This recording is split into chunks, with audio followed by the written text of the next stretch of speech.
5ই আগস্টের পরে সবচেয়ে বেশি মজলুম থেকে নিজেকে প্রচারিত করেছে জনপ্রশাসন মন্ত্রণালয় এবং তারা তাদের নিজেদের প্রমোশনটা আগে নিশ্চিত করেছে। আমাদের জায়গা থেকে আমরা প্রতিশ্রুতি দিচ্ছি, আমরা এরপরে আমরা জনপ্রশাসন মন্ত্রণালয়ে আমরা কথা বলবো, আমরা যাব, এই গুন্ডামি থামাইতে হবে। এখন আমরা যদি দিন শেষে জনপ্রশাসন মন্ত্রণালয়ের এই গুন্ডামি না থামাইতে পারি, আমরা জনপ্রশাসন মন্ত্রণালয়ে যদি গুন্ডামি না থামাইতে পারে, আসলে দিন শেষে আমাদের এই চাকরি প্রার্থীদের এই লেজুর ভিত্তিক দৌরাত্ম, লাল ফিতার এই যে দৌরাত্ম থেকে আসলে আমাদের মুক্তিটা আমাদের আসলে এটা আমাদের দুর্ভাগ্য। 5ই আগস্টের পরে সবচেয়ে বেশি যদি আপনার সবচেয়ে বেশি বেনিফিট পেয়ে থাকে সেটা হচ্ছে আপনার এই যে প্রশাসনের হচ্ছে আমলারা আমার প্রতি নারাজ হবেন। এরকমও মাঝে মাঝে অনেকেই বলেন যে আমলাদেরকে নিয়ে বেশি কথা বললে নির্বাচনে তোমাকে কিন্তু দেখে নেবে, নির্বাচনে কিন্তু তোমাকে আটকাই দেবে। তো আসলে নির্বাচনটা তো মুখ্য না। বাংলাদেশে বহুত নির্বাচিত মানুষ হচ্ছে নির্বাচন করে নির্বাচন জিতে হারাই গেছে।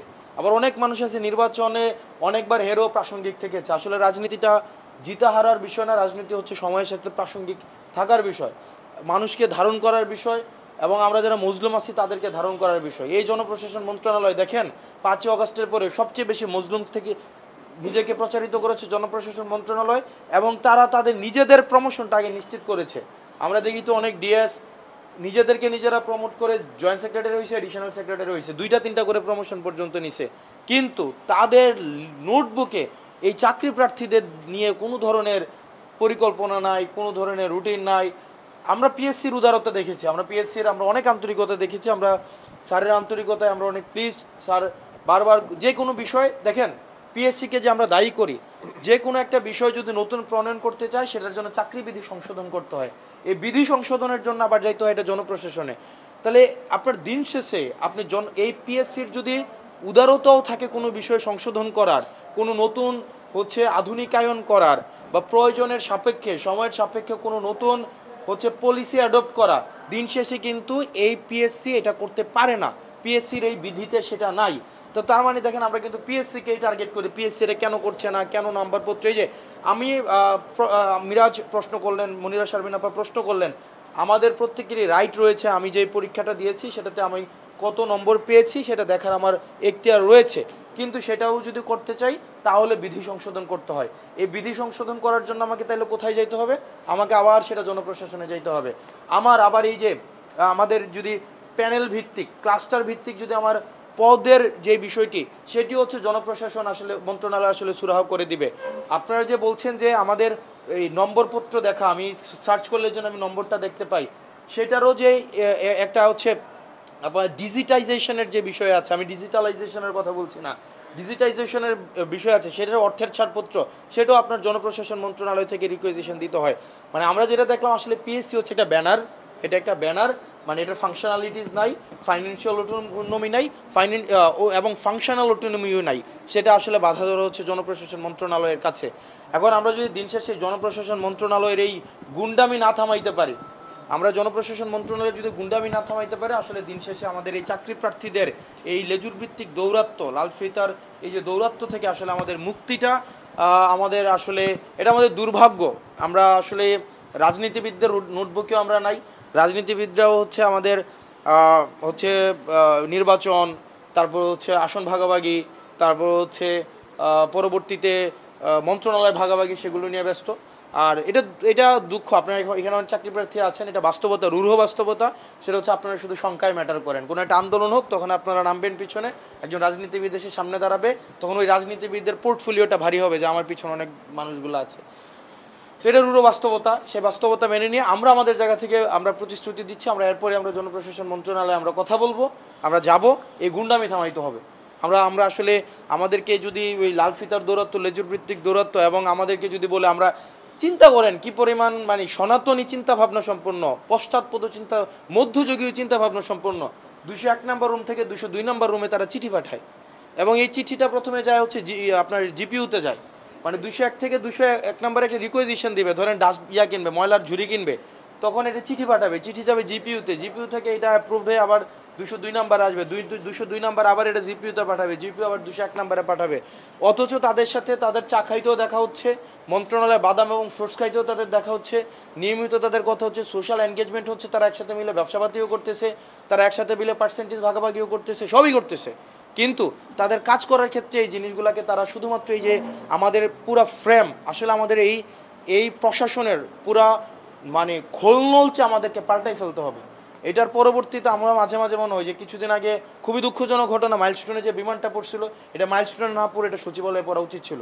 এবং এই সচিবালয় থেকে যতদিন না পর্যন্ত আসলে আমাদের এটার যে পরিমাণ এখানে সবচেয়ে বড় মানে গুন্ডামি, সবচেয়ে বড় স্বৈরতন্ত্র, সবচেয়ে বেশি হচ্ছে যারা যারা আমাদেরকে মানুষ মনে করে না, যারা এই এই এই মনস আমরা আরও, তবে এটাও আমাদের আশার বিষয় সচিবালয়ের মধ্যে কিছু আমলা রয়েছে যারা অনেক বেশি স্মার্ট আধুনিক, যারা চায় যে যারা পরিবর্তন আনতে, কিন্তু পশ্চাৎপদে কিছু অফিসার রয়েছে, আমলা রয়েছে যারা মনে হয় যে তারা ইভেন আমি দেখি একজন সচিব বলছেন উনি ফোন ইউজ করেন না, উনি বাটন ফোন ইউজ করেন। আপনি চিন্তা করেন মানে এই যুগে এসে মানে একটা মানুষ বাটন ফোন ইউজ করেন, এটাকে আসলে এন্টারটেইন করার কোনো বিষয় না, এটা অযোগ্যতা হিসেবে আমাদেরকে বিবেচনা করতে হবে। তো এই যুগের চাহিদার সাপেক্ষেই আমাদের এই বিষয়গুলো সংশোধন করতে হবে, নাম্বার প্রকাশ করতে হবে, আমাদের 44-এর বিষয়টা সলভ করতে হবে। আমরা জোর দাবি দিয়েছি পুনর্মূল্যায়নের আগে যেন এই যে উনাদের এই 5 মাসের ফাইজলামি, এটাকে ফাইজলামি উনাদের কাছে মনে হচ্ছে শুনে এটা রুটিন ওয়ার্ক করতেছে, কিন্তু এটার সাথে অন্তত 500 ফ্যামিলির জীবন জীবিকা, 500টা ছেলের অন্তত গত 6-7 বছরের স্বপ্ন, গত 20টা বছরের তাদের স্বপ্ন জড়িত, তাদের কাছে এগুলোর কোনো মূল্য নাই। এটার সুরাহা হইতে হবে, নাম্বার 1। নাম্বার 2 হচ্ছে আমাদের যে বিষয়গুলো আপনার মিরাজ ইতিমধ্যেই স্পষ্ট করেছে, আমাদের বিধি সংশোধন করার বিষয়, ভাইবার নাম্বার, ভাইবা যেন চেহারা দেখে না হয়, ভাইবা যেন কোনো ধরনের রাজনৈতিক বিবেচনায় যেন ভাইবাটা না হয়। ভাইবাতে অনেক সময় আমরা দেখেছি বোর্ডের বিভিন্ন বোর্ড ভিত্তিক নাম্বারের তারতম্য ঘটে, সেই জন্য আমরা বলেছি এটার একটা রুব্রিক্স থাকুক স্পষ্ট, যে কি কি ক্রাইটেরিয়া আপনারা মার্কসটা দিচ্ছেন এটাকে অবশ্যই রুব্রিক্স থাকা উচিত। এটার রুব্রিক পার্সোনালিটির ভিত্তিতে দিচ্ছেন, আপনার কোয়ান্টিটেটিভ অ্যানালিসিসের ভিত্তিতে দিচ্ছেন, তার প্রবলেম সলভিং এবিলিটির ভিত্তিতে দিচ্ছেন। তো স্যাররা খুব, আমরা দেখলাম এটা নিয়ে ওনারাও ভাবছেন, ওনারা সিবিআই ফরম্যাট একটা ইন্ট্রোডিউস করতে পারেন খুব সম্ভবত sometime very soon, maybe from আপনার 50তম থেকে, তাই না, 50তম থেকে ওনারা বলেছেন। আমরা পিএসসিকে আমরা হচ্ছে আন্তরিক পেয়েছি অনেক বেশি, তারা চেষ্টা করছে সংস্কার করার, আর ক্যালেন্ডার ইয়ারে বিসিএস শেষ করার বিষয়টি এসছে, এই বিষয়গুলো নিয়েও আমরা দেখেছি পিএসসি আপনার অনেক উদার, কিন্তু দিন শেষে সমস্যা হচ্ছে আপনার এই যে সচিবালয় জনপ্রশাসন সমস্যা। এই বিষয়ে আমি আসলে মন্তব্য করতে চাই না, কারণ এই বিষয়ে আমার মানে ফুল নলেজ নেই, আমি এই বিষয়ে কথা বলতে চাই না। আচ্ছা, এখানে আসলে প্রশ্ন করার তো কিছুই না, এই বিষয়টা হচ্ছে আমাদের বিষয়টা আমরা এক্সপ্রেস করলাম। আর চাকরি প্রার্থীদেরকে আমরা একটা বিষয় বলবো, চাকরি প্রার্থী সারা বাংলাদেশে চাকরি প্রার্থী যারা আছেন, আসলে এই আমরা তো চাকরি প্রার্থী ছিলাম গত দীর্ঘ এই লাইব্রেরির লাইন ধরা থেকে শুরু করে লাইব্রেরিতে বসে বসে আমরা দেখেছি যে আসলে এই সময়টা আমরা ধারণ করতে পারি, এই প্রসেসের মধ্য দিয়ে আমরা এসেছি, আমরা জানি যে আসলে এই প্রসেসে কত স্বপ্ন, কত স্যাক্রিফাইস এই বিষয়টার সাথে জড়িত। তো আমরা আপনাদেরকে বলতে চাই যে ধৈর্য হারা হবেন না, আমরা আপনাদেরকে মানে হতাশ করব না। আমরা দেখি জনপ্রশাসন মন্ত্রণালয়ের সাথে আমরা কথা বলবো, আমরা এই ট্রেডিশনাল ফরম্যাটের বাইরে আমাদেরকে নিয়ম অনুযায়ী হবে না, আমার যেটা প্রয়োজন সেই প্রয়োজনের জন্য নিয়ম বানাইতে হবে। মানে বিষয়টা এমন হবে না অতীতে যে নিয়মে চলছে সেই নিয়মে চলবে, ব্যাপারটা এমন না। নিয়মের জন্য আমরা না, আমাদের জন্য নিয়ম হইতে হবে। এবং অসংখ্য পোস্ট খালি আছে, আপনি প্রশাসনের অনেক কাজ, আপনি বলেন লুক নাই, আরে লুক নিয়োগ দেন, লুক নিয়োগ দিতে অনীহা, মানে এক ধরনের মানে এটা না ধরেন খুবই হতাশাজনক। তবে আপনাদের যেই বার্তা আমরা পৌঁছে দিব, আমরা চেষ্টা করব আপনাদের দাবিগুলোকে যেন বাস্তবায়ন হয়, সেটার জন্য আমরা আমাদের সাধ্যমতো, আমাদের তো লিমিটেশনস রয়েছে আপনারা জানেন, আমরা লিমিটেশনসের মধ্য থেকেও আমরা চেষ্টা করবো এই জিনিসগুলোকে ফুলফিল করা। আপনারা সবাই এসছেন, আপনাদেরকে ধন্যবাদ। মিডিয়ারা অনেকক্ষণ ছিলেন, আপনার লেট হয়েছে, তার জন্য আমরা সরি ফিল করছি। এই বিষয়ের আর পুনরাবৃত্তি হবে না। আপনারা ভালো থাকবেন, আমরা পরবর্তীতে জনপ্রশাসন মন্ত্রণালয়ে এই বিষয়গুলো নিয়ে আমরা কথা বলবো। আসসালামু আলাইকুম রহমতুল্লাহ।